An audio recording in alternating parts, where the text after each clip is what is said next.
Olha lá, o Cordeiro foi morto desde a fundação do mundo, pois, primeira resposta que o senhor rejeita é: Deus, por meio de sua presciência, já sabia que o homem pecaria.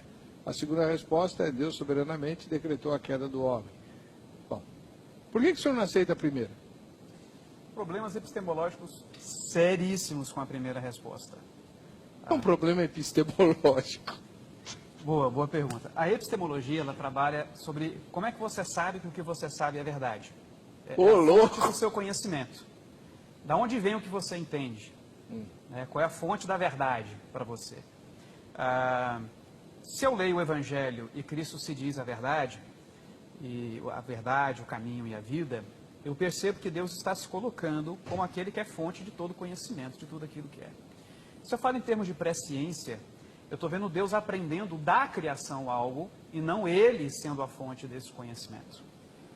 É algo que a criação fez dentro do seu livre-arbítrio, conforme os termos arminianos, e Deus olhou para o futuro, então apreendeu isso. Isso é um conhecimento analítico, um conhecimento de análise, um conhecimento que você olha as coisas e chega a uma conclusão. Quando eu penso em conhecimento de Deus, eu não posso pensar no conhecimento de Deus, são similares ao nosso. Nós somos seres que precisamos olhar, analisar e então depreender alguma coisa dessa análise. Deus não, Ele é a fonte do conhecimento. E quando a gente fala que quem colocou o futuro lá, a ideia é de que em todos os termos, tudo aquilo que existe tem que vir do Criador, senão não existe. Então, Ele é a fonte do próprio conhecimento. Ele tem que ser aquele que estabeleceu a coisa. Então, se eu coloco que Deus, na sua presciência, Ele viu algo que o homem iria fazer, foi o homem que lhe informou disso. E o pior, isso me parece muito com o pensamento platônico do demiurgo, em que você tem as virtudes, como as questões máximas, aquelas que dão origem a todas as coisas, que são as ideias, e você tem o demiurgo, que é um ser simplesmente muito poderoso. Mas que ele mesmo não é ele que estabeleceu o que é bom, o que é amor, o que é ódio. Ele não estabelece essas coisas já existem por si só. É que eu sempre venho falando de que os termos vêm dos termos, e não de Deus. Certo?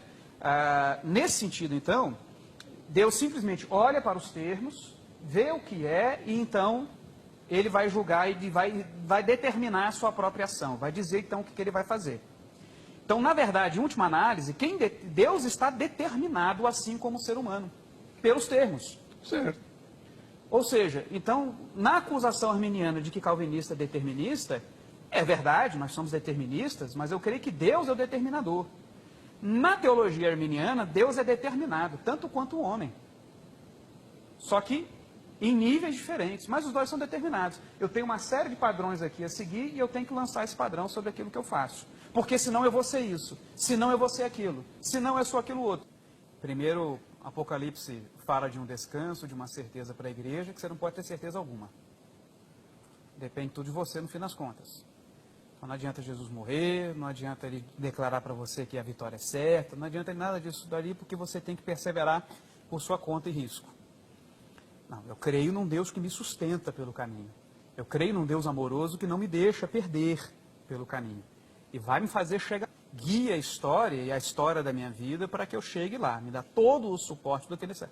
Como ele citou Romanos 8, ali eu vejo as 3 pessoas da Trindade trabalhando pela minha salvação. Será mesmo que eu consigo estragar isso? Eu vou estragar a obra da Trindade? Desculpa, eu tenho muita dificuldade com isso daí.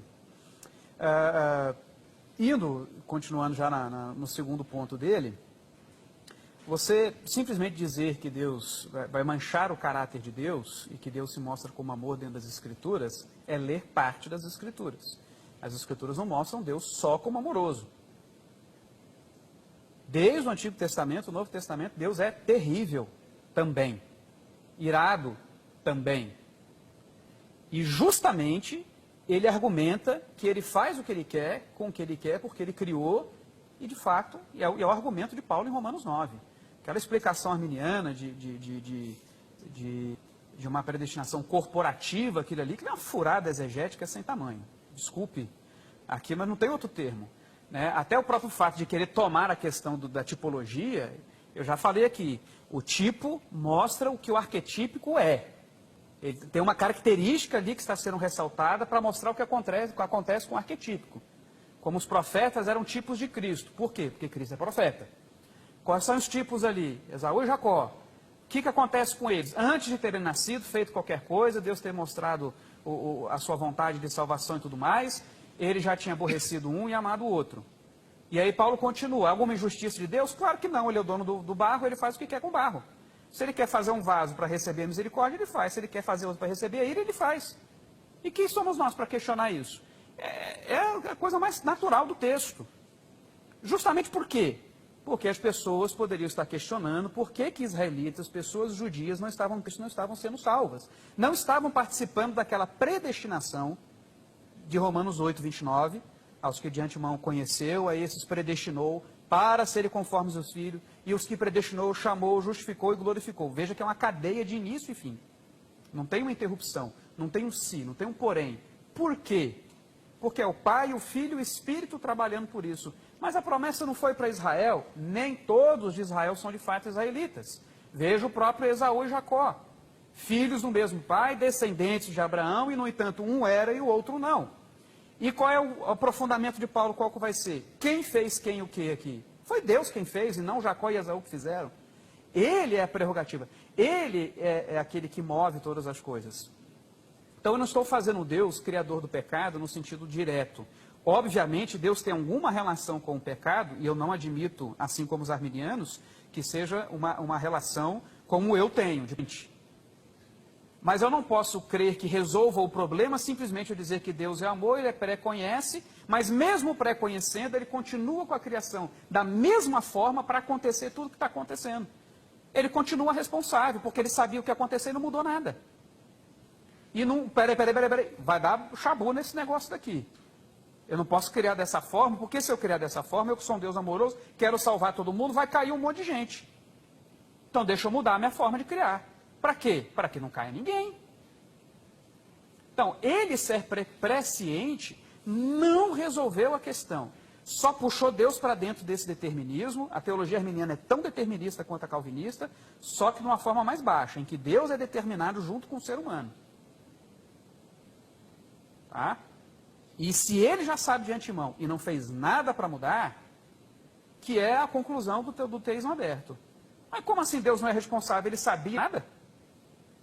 Então ele é responsável, tanto quanto. Se você sabe de alguma coisa que está acontecendo de ruim, você é responsabilizado pela justiça, se você é considerado co-participante disso. Até a nossa justiça torta entende isso. Então não tem jeito, não resolve. Pior, eu puxo Deus para baixo. Agora, o que calvinista diz? Não sei. Chega um ponto, que Deuteronômio 29, 29 funciona e eu corro para ele. Fujo mesmo. Estou correndo. Então, esse é o ponto. O amor verdadeiro, ele não exige uma resposta livre. Ele exige que ele venha de Deus. Você não vê uma passagem na Escritura ligando amor à liberdade. Você só vê passagem na Escritura ligando a luz. O amor procede de Deus. Deus é amor. O amor vem de Deus. Para ter amor, basta que Deus dê. É por isso que eu creio que como é que um sujeito pode se converter, ele pode ter isso tudo? Porque Deus faz a obra completa nele, meu querido. Porque se deixar alguma coisa na mão dele, como diz um teólogo que eu esqueci o nome, se eu pudesse perder a salvação, eu perdia. Se não me engano foi Spurgeon. Eu perdia. O que não depende de mim é isso mesmo. Eu estou nas mãos plenas de Deus. Plenamente. Deus não é um demiurgo que tem que simplesmente, que as coisas existem ali, ele tem que ficar olhando. Ah, mas para a mãe dele e minha mãe, ele vai ter que ter liberdade, né? Pô, mas eu vou dar liberdade para ele, vai todo um monte de gente para o inferno, vai ser um pandemônio. Eu queria salvar todo mundo, mas não vai dar, né? Mas não então vai dar. Deus não quis salvar todo mundo, certo? Não, isso o calvinismo declara claramente. E ele decretou a queda. A queda não foi um acidente de percurso. E eu creio nisso. Eu tenho que crer, porque senão na mão de quem que eu estou, pelo amor de Deus? Como é que eu posso pensar em termos de segurança, se tudo está de uma forma que Deus não pode fazer diferente? Até como o irmão uma vez me perguntou, mas como é que você ora se está tudo determinado? Justamente por isso que eu oro, porque se está tudo pela vontade do homem, pela liberdade do homem, não faz sentido nem orar. Deus olhar para você e dizer, desculpe querido, mas depende dele agora. Não adianta você orar pelo seu filho não convertido. Depende dele. Eu já fiz a minha parte.